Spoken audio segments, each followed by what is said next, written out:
15 अगस्त को जब प्रधानमंत्री लाल किले से देश को एड्रेस कर रहे थे तब राहुल गांधी वहां नजर नहीं आए। इस हिस्टोरिक नेशनल इवेंट से दूर रहकर उन्होंने इंदिरा भवन में कांग्रेस का फ्लैग होस्ट किया। वही इंदिरा गांधी जिनकी असैसिनेशन के बाद 1984 एंटी सिक्स राइट्स भड़के थे। ये कोइंसिडेंस नहीं लगता बल्कि एक पॉलिटिकल मैसेज लगता है।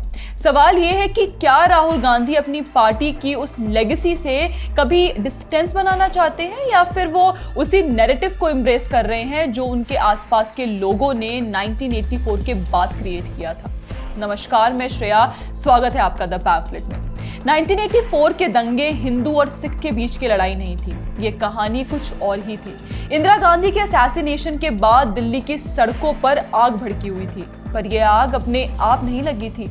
आम हिंदू सिख आमने सामने नहीं थे, बल्कि मॉब्स को ऑर्गेनाइज किया गया था और साथ ही साथ उन्हें लिस्ट दी गई थी। और कहा जाता है कि कांग्रेस के कुछ नेता खुद उसको लीड कर रहे थे। पुलिस प्रशासन खामोश थी, लीडर्स खामोश थे और सिख बस्तियों और मोहल्लों पर हमले किए गए। और बात सीधी है, ये सिख दंगे नहीं थे, ये दंगे कांग्रेस के दंगे थे। कल 15 अगस्त राहुल गांधी इंदिरा भवन में इंडिपेंडेंस डे के कांग्रेस प्रोग्राम में नजर आए, जहां कांग्रेस प्रेसिडेंट मल्लिकार्जुन खड़गे ने तिरंगा फहराया और राहुल उनके साथ बारिश में भीगते हुए नजर आए। उसी जगह उनके साथ जगदीश टाइटलर भी मौजूद थे, जिन पर 1984 के एंटी सिख दंगों में भीड़ को भड़काने और हत्याओं में शामिल होने के गंभीर आरोप लगे थे। इन दंगों के वक्त कांग्रेस के कुछ ऑफिशियल्स ने वोटर लिस्ट और राशन रिकॉर्ड्स प्रोवाइड किए, जिससे सिख हाउसहोल्ड्स को पहचानने के लिए येलो एक्स मार्क्स लगाए गए, जिससे मॉब्स को सिख मकानों और दुकानों को पहचानने में आसानी होती थी। कोर्ट में एक आई विटनेस हरपाल कौर बेदी ने बयान दिया था कि उसने देखा था कि जगदीश टाइटलर मॉब को इंस्ट्रक्ट करते थे और साथ ही उन्होंने गुरुद्वारा पर अटैक का भी हुक्म दिया था। सबसे पहले तो यह समझना बहुत जरूरी है कि यह हिंदू वर्सेस सिख था, यह कुछ और मुद्दा था।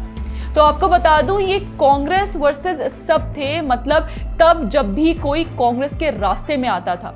1984 में जो सिख समुदाय के साथ हुआ उसका पैटर्न वैसा ही था जैसा 1971 में बांग्लादेश में इस्लामवादियों ने हिंदुओं के साथ किया था। वोटर लिस्ट से घर की पहचान की गई थी, येलो एक्स से निशान लगाए गए थे, भीड़ तैयार हो गई थी और फिर मारकाट, लूट और सिख महिलाओं के साथ बहुत बुरा हाल जो हम या आप कभी सोच भी नहीं सकते। ये सब कोई अचानक क्लैश नहीं था, ये एक संगठित साजिश थी जिसमें कांग्रेस के बड़े नेताओं पर भड़काने और लीड करने के आरोप लगे। और सोचिए, कल राहुल गांधी तिरंगे के नीचे इंदिरा भवन में खड़े थे, उन्हीं जगदीश टाइटलर के साथ जिनके खिलाफ इसी कत्ले आम में लोगों को भड़काने और हत्याओं में शामिल होने के गंभीर आरोप हैं। The real question is, instead of remembering this history, are we trying to wash it away?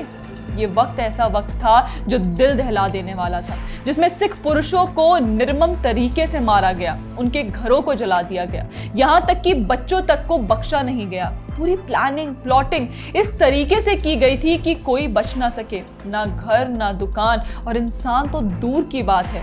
ये सब कुछ पुलिस के सामने हुआ था और प्रशासन चुप था। और जिन पर इस खून भरी साजिश को भड़काने का आरोप लगा था, जैसे जगदीश टाइटलर, ये आज भी कांग्रेस पार्टी में पदों पर बैठे हैं और राहुल गांधी जैसे नेता उनके साथ खड़े दिखते हैं। यही नहीं, आगे सुनो वारदात अभी बाकी है।